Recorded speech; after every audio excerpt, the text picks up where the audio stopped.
Amen. Praise the Lord. Salamat. Salamat, choir.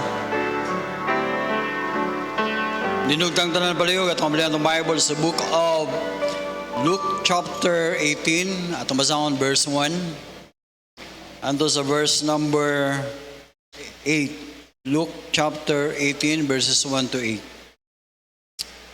Salamat sa Ginoo nga wala mo mamauli. Amen. Ang uban bisa gi-ofera nagpaniud do, di gihapon man eh. Grabe gid. Number 1, wa nagyoy tahod sa church. Kaduha, wa nagyoy tahod sa pastor. Apa mo diya? Wa na say tahod sa pulong sa Ginoo. We are now in the last days. Sa among time sa una, basta moingon ng pastor, mo ni niya mo aton. Mo tuo ginagpastor. Pero karon sa mo tuo ng uban. Salamat sa Ginoo, nituo pa mo. Amen? Ako nituon mo, pastor. Salamat sa Ginoo. Grabe. Kapila, di na gud makabalibad ba nga, nanay pagkaon, nanay sudaan, gilutuan na. Pero di gihapon, manguli gihapon, meaning wa gay respeto sa pulong sa Ginoo. Napa mo diya? Amen? Grabe. Sige lang, ugma sa sunod Sunday ato nang walihan to. Walihan to nato sila, ha? Tabang magwali, ha? Praise the Lord. Salamat ni pabilin mo. Amen. Pahalag magduka mo diya, basta di lang mo mahagbong sa lingkuranan, okay ra? Ang mahagbong mo ay pait. Napa mo? Grabe niya gali mga senior, mga uban nang stroke pa din, pabilin gani. Ambot lang ni mga tawhanan ni. Okay, so Luke chapter 18 verses 1 to 8. Responsibly ato ni basahon, he speak a parable unto them to this end, men ought always to pray and not to faint. Palihog number 2, Luke chapter 18. Sa kung gingon 8? Okay. Verse number 2, ready, go.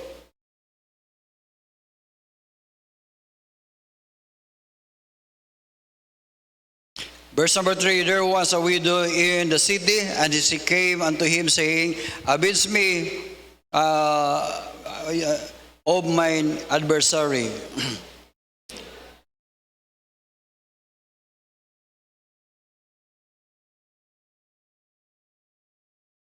Yet because of this widow troubleth me, I will avenge her, lest by her continual coming she weary me. And shall not God avenge his own elect, which cry day and night unto him, though he hear. Okay.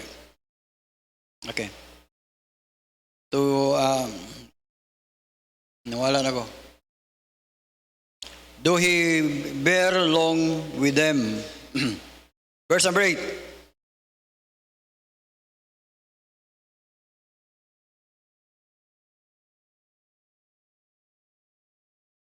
Pray that, thank you Lord sa blessing. Blessing alang namo nga naay Bible among babasa. Ug salamat Lord makadungog na sa mig usa ka pagdasig sa matag usa nga makapadayon mi og ampo. Salamat Lord sa imong faithfulness ug kinabuhi in Jesus name. Amen. Kay palihog maglingkod. Okay, mga kaigsoon atong isgutan karon, do not stop praying. Dayog undang sa pag-ampo. Amen. Ang pag-ampo, mga kaigsunan, usa ka pribilehiyo alang sa mga Kristohanon. Itagaan tag privilege, itagaan tag higayunan nga makaampo nga tos Ginoo. Ayog sayanga ang pribileyo nga gihatag sa Ginoo. Amen. Usa ka privilege nato as a son, gitagaan tag kayunan nga maka-istorya ta ngadto sa atong langitnon nga amahan. O gani tungod ana mga kaigsunan, iyang gipadala ang iyang bugtong anak, Jesus Christ. Huwag mo mabasa diya sa Galatians chapter 4 verse number 6. Tanawa mo unsa ta ka special. Galatians chapter 4 verse number 6, because ye are sons. Kay mga anak man ta sa Dios, and God hath sent forth the Spirit of His Son in your heart, crying, Abba, Father. Mga kaigsunan, mamina mo, dili ni kwalira, dili ni pulong sa diya nga waliwali ra ning atoa, tininuod ni nga pulong sa Dios. Usa ka pagdasig nato nga we need to pray. Di ta mo undang sa pagpray. Amen. Doon ay panahon sa atong kinabuhi nga kapuyan ta mga kaibigan, kung di ta mo padayon sa pagambo, kinsa may mo padayon sa pagambo. Gani ang ubang relihiyon mga kaibigan, grabe ang ilang prayer. Tungod god aron di lang sila mahago og prayer. Ilan nagong gibutang sa gi-record na gud nila. Gi-record ba gi-tape. Munang wari mo magpuyo dira sa children, naa mo makarosaryo mo gapil. Nao? Di ba? Alas 5 pas kadlawon, wala, nagbagting, ding, di masabtan. Kaya nga naman, sila gali, sig pamukaw sa ilang kauban nga parishioner para lang magpadayon ang prayer. Aron di sila mahago kayo, ilang gi-record. No? So, mapo na itong buhaton, no? Aron i-record ha, no? Ang punto na ko mga kaigsunan, nagalis sila pagtuo nga bisag record na ang ilang giampo, dunggon gihampon sa Ginoo. Lupig lang tagbagtuo nila. Kaya sila mutuo man nga bisag record na nila, mangimaya ka Maria, record na balik-balik. Ala. Record. So ang punto mga kaigsunan, salamat sa Ginoo nga do na tay kahigayunan sa pagambo. Og salamat nga anak ta sa Dios, og tungod kay anak man ta sa Dios, gitagaan ta sa iyang espiritu sa iyang anak. Dires to kasing-kasing pinaagi sa mga espiritu makaingon tag, Abba, Father. Amahan nga lagit doon, Father. Mga kaigsunan, daghan tag problema, amen. Kinsa may daghang problema diri, patas kamot. Kinsa may daghan jud kay problema. Gamay ra ta? Kisa may gamay rag problema, patas kamot. Gamiting rag problema. O sige, gamay ra pod ninyong pagambo. Bitaw, mga kaigsunan, dako kay kahigayunan gihatag sa Ginoo, we need to pray more. Ayog undang sa pagampo. Lagyan ng 1 Thessalonians chapter 5, verse number 18. 1 Thessalonians 5:18. 1 Thessalonians chapter 5 verse number 18. Verse 17 I think. I mean 17. Pray without ceasing. Ayog undang. Amen? Ayog undang sa pagampo. So, matupad sa verse nga itong gibasa dito sa Luke chapter 18, yun siya nga, he speak a parable unto them to this end. Men ought always to pray and not to faint. Kung mag-isgot o kang Bible og men, ambot pasabot, wala magpasabot nga mga lalaki ra, kundili tanan mga lalaki o babae. So, generic sense mga kaigsunan, gihagit ta sa Ginoo, encourage ta sa Ginoo, pagpadayon ta sa pag-pray. Kaya kung undang ta pag-pray mga kaigsunan, ang mga unbeliever wala mo undang. Padayon gihapon sila silang rituals. Padayon gihapon sila sa ilahang mga activities. Ang mga satanic activities, grabe padayon gihapon. Ang earthquake, magpadayon gihapon na. Ang corruption sa gobyerno, padayon gihapon. Grabe. Nakaingon gugo nga iko grabe. First time in my life nga walay kahadlok nga matod pa sa Camarines. Matod pa sa Camarines. Nga kanang inyong kanang gibutang kwarta dia sa Malita. Wa man na dili man na tinog nga kwarta. Dili man na kwarta gyud kanang man na butang-butang ra man nila nga mga kwarta ang sud atong Malita. Ningon nang usa ka Camarines nga siya nga nya naade kwarta naade unsa man naade ay sayuti. Naade mga utanon nga gisud sa Malita. Nya ikarga og mga kanang armor car or mga bulletproof nga asakyanan. Unya gwardiyahan pag yung mga ex-marines. Napa mo diya? Ang boy pasabot niya ata sa katapusang mga adlaw mga kaigsunan ang mga tao dili na mahadlok mamakak publicly. Niya na taro sa panahon mga kaigsunan dili na sila mahadlok sa pagpangawat sa mga dinagko nga mga kwarda. Pero kita mga Kristohanon usay maundang ta sa pagpray mga mintras naapatay gahom naapatay gitawag og espiritu nga mo ampo dili ta muundang sa pagampo. Amen. Ako mo gidasig mga kaigsunan, you need to pray. Number 1, ambo tas Ginoo nga daghan pang masig. Pray for your loved ones. Number 1, pray for your loved ones. Sa diyang mag-pray mo, tanawa ng verse number 2, ingat siya. There was a city, a judge whispered not God, neither regard man. There was a widow and the city and came to him saying, avenge me with my adversary.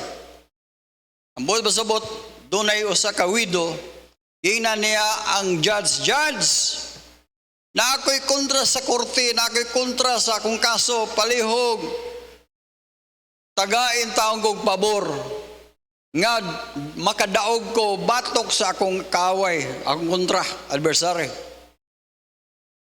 Tagaan ta ko pabor nga meaning nga akong ta mo imong tagag pabor nga makadaog ko sa kaso.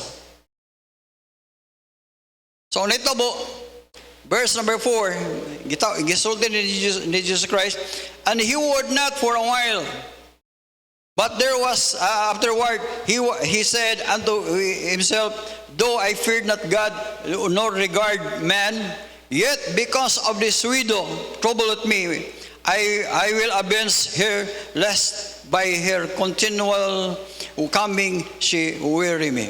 Ningon ang judge, unjust judge, wa siya mahadlok og Ginoo, pero gini siya nga, wa man ko, ako'y kadlukan nga Ginoo, pero niya. Pero ang ako lang di ko ganahan kining usa ka balo nga magbalik-balik ngadto sa ako ag ingon nga judge tagay kong pabor. Judge tagay kong pabor niya magbalik-balik. Aron dili na ni magbalik-balik ning babae or widow. Tagaan lang nila ko siya pabor. Ngayon siya. Verse number 5, yet because the widow troubled me, I will avenge her, lest by her continual coming she weary me. Ang buhay pasabot, ingon Diyos, aron di ko madisturbog mayo, ako naling hatagan sa iyang gipangayo. Nakasabot mo, amen? Ang buhay pasabot mga kaigsoon, matod ba nila nga, kining galing nga babae, kining nga judge, kining galing nga judge, ang iyang katarungan, nganong iyang tagaag pabor ang maong babae, a widow, para dili siya makapuya na, dili siya madisturbo, tagaan lang nagpabor. Matod pa rin, verse number 7, verse number 6, and the Lord said, hear what the unjust judge saith, shall not God avenge his own elect, which cry day and night, cry day and night unto him, though he bear long with them? I tell you that he will avenge them speedily. Nevertheless, so verse number 8, ang buhay pasabot, mga kaigsoon nang gi-challenge ta ni Jesus Christ, pray, ayaw mag-undang sa pag-pray. Kaya nga naman, naas siya, andam siya nga muhatag. Ang buhay pasabot, ihang ihatag, tagaan ta niyag pabor. Apa mo da? Tingali doon na tayo mga daghang kayong mga problema sa kinabuhi. Pero man niya, tagaan tagpabor sa Ginoo. Anak mangguta sa Ginoo, anak ta sa Ginoo eh. Tagaan kita tagpabor. Akong ikon sa inyo, ayaw mo ka discourage ug pray. Number 1, we need to pray for our loved ones. Ayaw undang sa pag-pray sa inyong loved ones. Ayaw mo undag pray sa inyong mga minahal sa kinabuhi nga wala pa maluwas. Namoy igsoon nga wala pa maluwas, iampo ninyo. Namoy mga pagumangkon, mga unsa dia, mga kanang mag-reunion, di ba sa reunion? Diya magsagol, unbeliever o unbeliever. Ayaw mo ka hadlok nga mo istorya nila mahitungod sa gospel. Way lain nga magsulti sa gospel. Kita mo ay musulti sa gospel. Una mag-reunion gani mo, ayaw sa mga apilog baile nila. Ayaw mo sa apilog disco. Ayaw sa mga apilog inom. Napa mo dia? Kanta sa mga my way dia. Kanta sa mga magsatsa pon mo, mag-ballroom.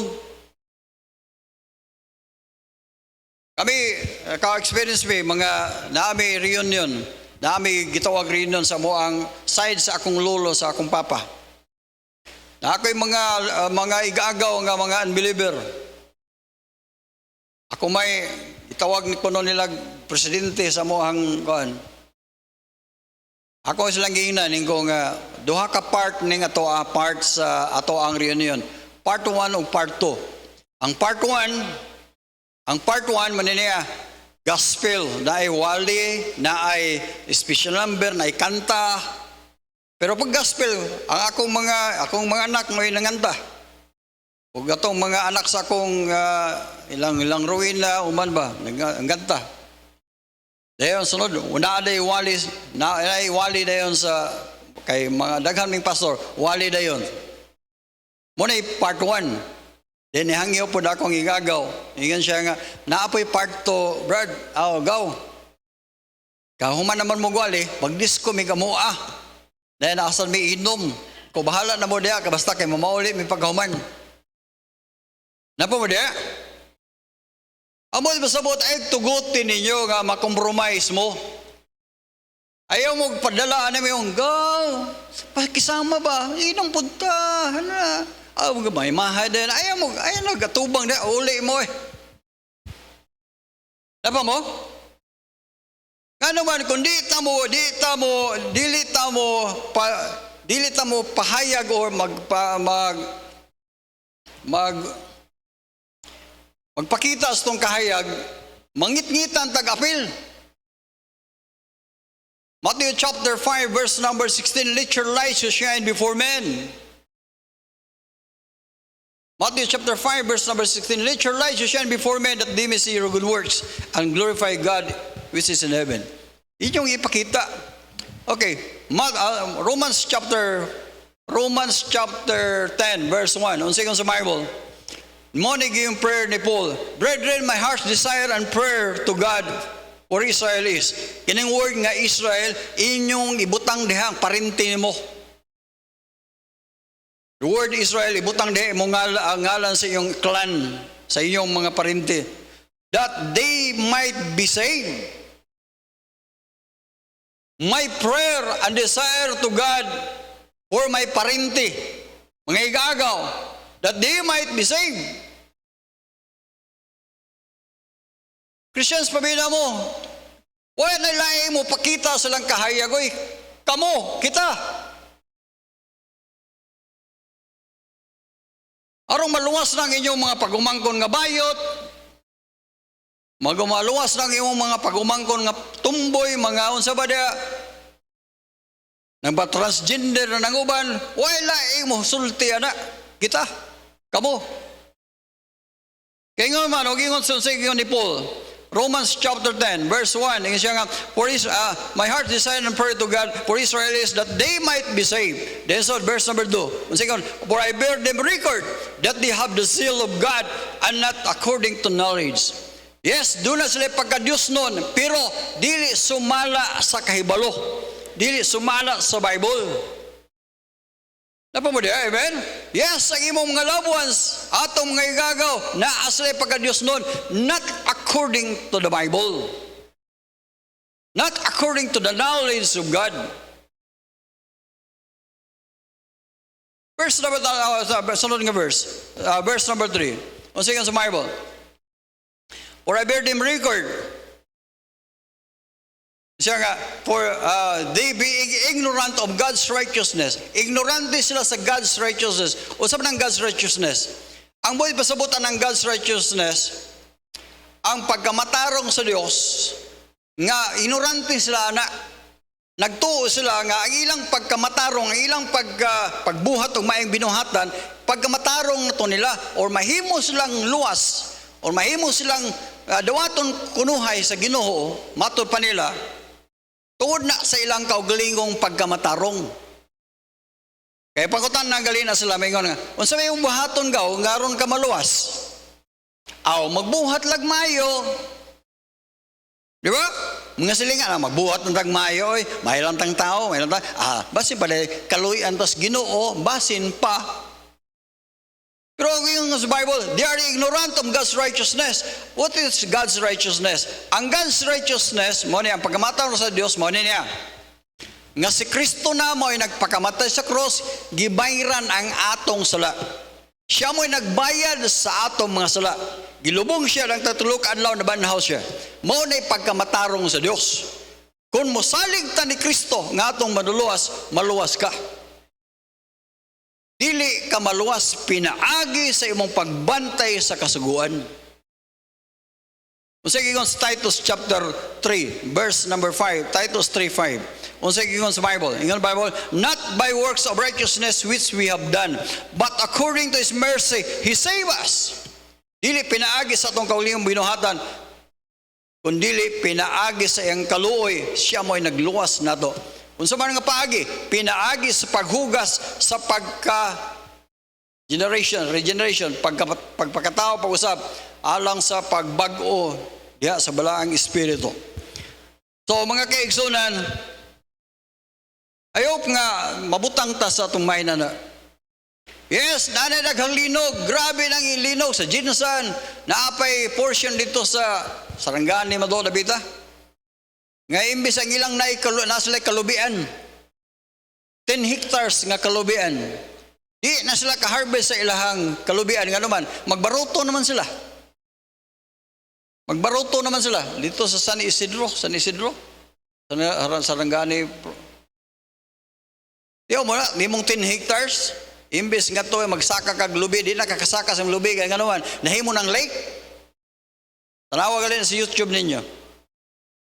Ganong inguna na man na, tuod na sa kapungot sa Diyos, God's wrath, kapungot sa Diyos na ana. O nang dilit amundang sa pag-pray, kinsa may uampo para nila. Ayo, nga mamamatahon tao gabi ba? Kanang pukaon bitaw tas Ginoo ampo diha.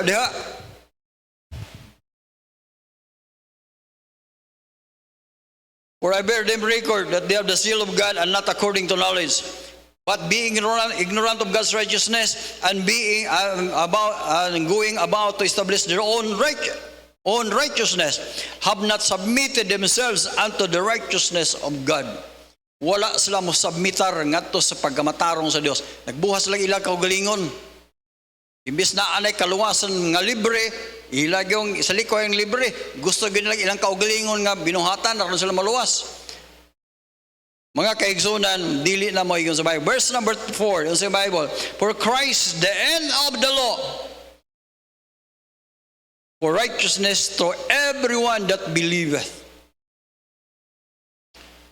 Maluwas ka pinaagi sa imong pagbilib. Ingon ang Bible, believe on the Lord Jesus Christ and thou shalt be saved and thy house. Acts chapter 16, verse number 31. Amen? Wala man mo may minda. Nangatulog na mo? Ay mo, una-una. Dungan ta. Unfair kaya na para sa kuha. Ako nagwali, katulugon ko. Inya ka model. Ibinay ana lang good. Ibinay nana, bisag dili good mas timing. Arang-arang. Okay. Then ikaduha mga kaigsoon, we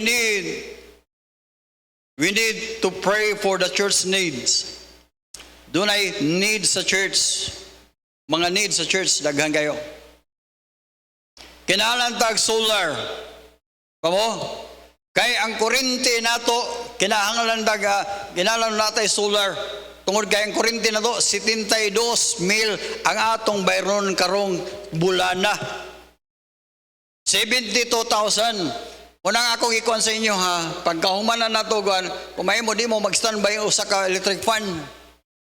Kung may mo, i-minimize na to ng electric fan, kaya mahal na kayo ang kuryente. Kinahanglan natay solar. Apa mo di? Padayon nga ko gwali nga nagkayungit na gani ko, kamo pa kay dili. Yeah. Akong na-feel mga kaigsoon sa kumbaba na lahi na.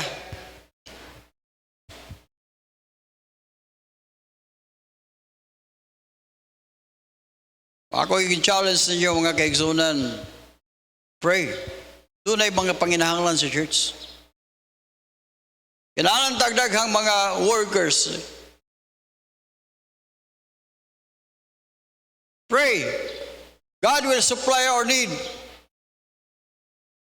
Ginoo may mag-supply sa itong need. Pray for your business, mga business na ninyo. Inyong i-pray nga tos Ginoo.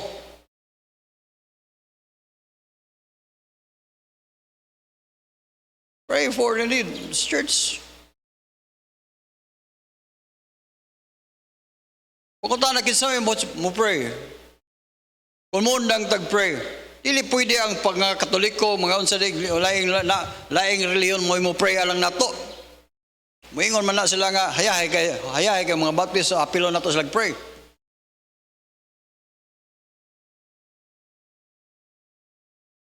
Ayo mo kundi ta mungundang, amen.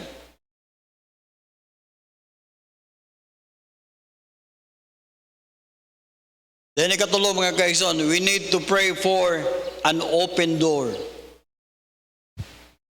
Atong iampo ang mga open doors.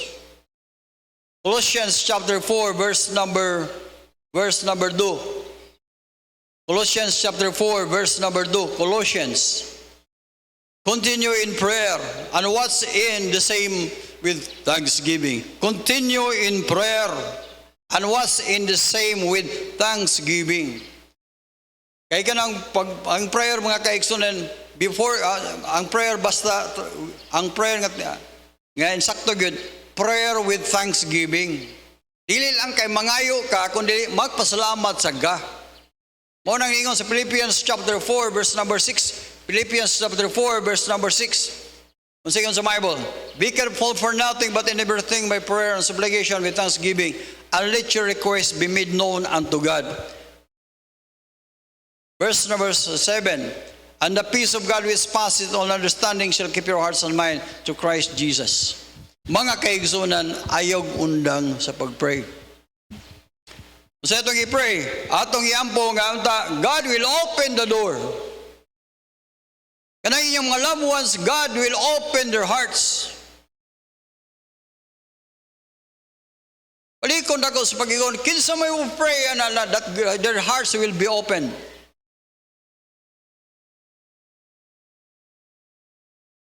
Bisa kung sana sila kagahi. Pastor, gahi. Mawabit ang mag-pray ta kay gahi. Kay humok pa na, di na ta mag-pray. Pastor, panatiko mangayo. Mawabit ang mag-pray ta kay panatiko. Mga kaigsoon, mo bitaw na mag-pray ka because in prayer God nothing shall be impossible. O nang mag-pray bitaw ka kay lisod. Ngano mag-pray man ganang sayon? Ang buot masabot na ko mga kaigsunan, pray.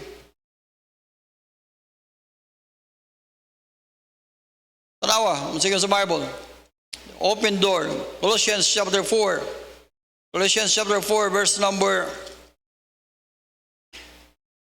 2. Continue in prayer and what sing the same with thanksgiving. Verse number 3. Without praying also for us that God would open the door of utterance. Praying for us that God would open the door of utterance. Doon ay opening dito sa national power. Doon ay opening dito sa naapay dito unaan sa Lamada sa Patulugara. Di may kadto dito, ha? Alamada. Naay mga open door dito. Naapay mga iso na to nga mga maranaw, mga kaigsoon, daghang mga open garon.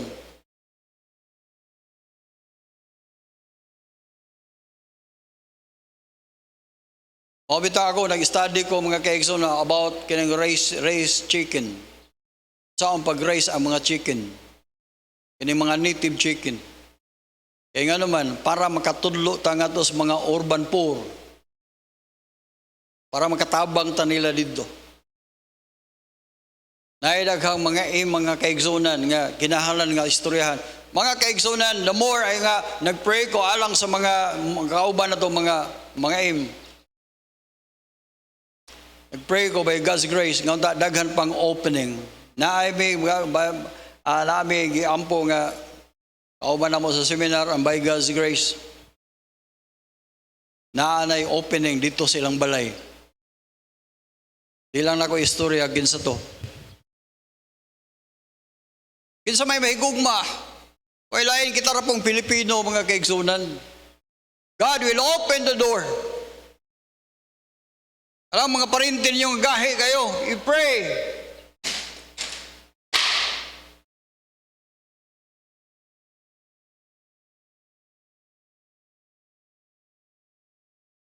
So kung demonyo nang iringa na.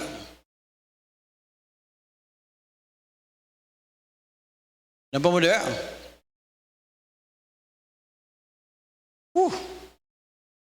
God will open the door.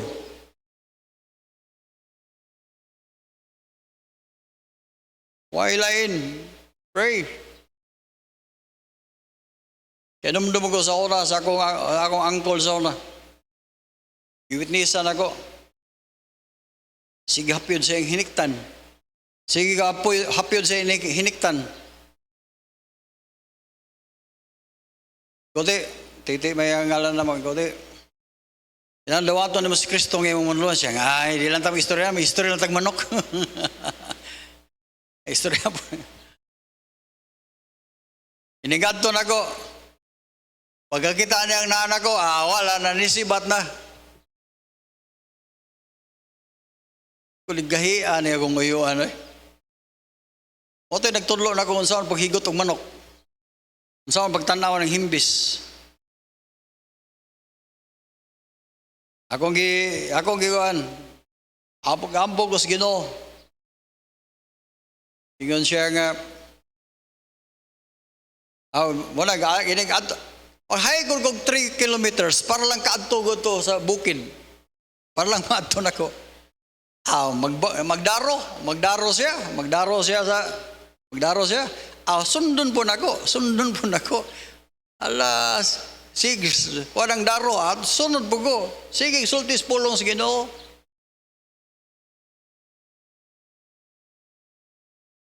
Abi mo kung sige mo sa Ginoo, na-disgrasya bitaw siya. Nagsakay siya sa jeep o niya, diha sa lingkod sa Pronset. Kada ang jeep gikan sa naggumpay man to sila, nagkumpay. Padung sa Aurora. nadasmagan ang nadasmag tong sakyanan, na-dislocate ang dire, gibutangan og kuan dire, gibagagan ko tong katre para makalibang lang siya dito sa katre. Di na gyud sa kadagan kay dito masamo ang balay. Dito ko Teo, unsa man gani? Imong dawaton si Kristo yung mula. Piyong-piyong din siya ron yung natulog ba? Lakto na mag-istorya. Nangita ang Ginoo pamagi. Nangita pamagi ang Ginoo. Nga ma-open nga. Hangtod nga ni, dawat lang yun siya sa Ginoo. Aron di na ako magbalik-balik. Tando-tando na ko siya. Akong lula. Balik-balik mo siya ang kwarto. Sige tando-tando. Pagkahuman, mag-rosaryo din pagkahuman. Ako din ato na, human na kag-rosaryo, siya human na. Kung anong mag-rosaryo man ka nga, si Kristo na naman siya mong kasing-kasing. Anong mag-ambo pa man kang Maria nga naman si Kristo. Mas may nang daghan ba? Ang daghang katarungan. Lakto ang kapag-istorya, God will make a way. Mangitag paagi ang Ginoo kanang mga balisod kayo. Ayaw mong pagpakawala sa paglao mo na. Ang Ginoo mangitag paagi. Ang akong gipangayon sa Ginoo, just pray. Ampo mo sa Ginoo, pray. God will open the door.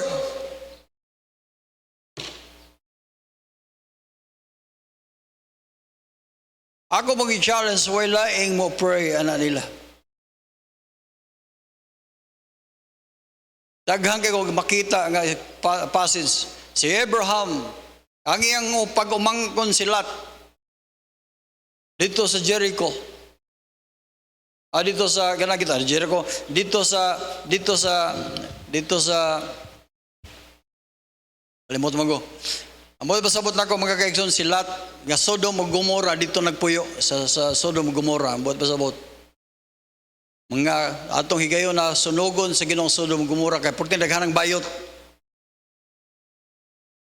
Diha gikuha ang word sodomy. Mga kaigsunan, ambot pasabot nako nga undi tamon lang sa pagpray. That God will open the door of utterance to speak the mystery of Christ, for which I am also in bonds. Mga kaigsunan, dili tamon lang sa pag-pray. Amen. Ang rason nga nung di tamundang tungod kay siya, men ought always to pray and not to faint. Galatians chapter 6 verse number 9, we shall reap if we faint not. Makaani rata. Amen. Pero wa kay maani nga na-save ang imong loved ones, wa kay maani imong mga igsoon, wala ma-save, wala kay maani nga ang imong mga minahal sa kinabuhi na-save, kay wa man pugka magpugas. Pray. Wa mo kay bawo kitang tanan resulta ta sa prayer. Nganong naundang man ang change, nganong naundang man diha nato. We need to pray. Ninog tang tanan palihog, pray da. Thank you Lord sa blessing ay magating namo. Lord, i-bless ang mga mensahe nga dili may mangundang sa pagampo. Ang need sa church kinahanglan mig solar. Ang need sa church, kinahanglan mi og mga magibayad namo sa kurente. Kinahanglan mi og Ginoo og mga kinahanglan mi nga makapadala mi ngadto sa mga missionaries. Lord, I pray, padayon na Lord ang pag-bless sa matagos namo. Lord, I pray dagan pang masay mga among mga minahal sa kinabuhi, mga igagaw, mga parindi. Lord, nga gahi kayo para namo Lord, pasabton sa iyong pulo. O Lord, na kami, muampo mi, nagampo mi, ngonta sila makaangkon sa kaluwasan. Makaangkon sila sa among naangkon o Diyos. Lord, i-bless. ang matagusan namo nga di may mangundan sa pag-ampo. Salamat Lord sa imong pag-challenge namo. In Jesus' name. Praise the Lord, amen.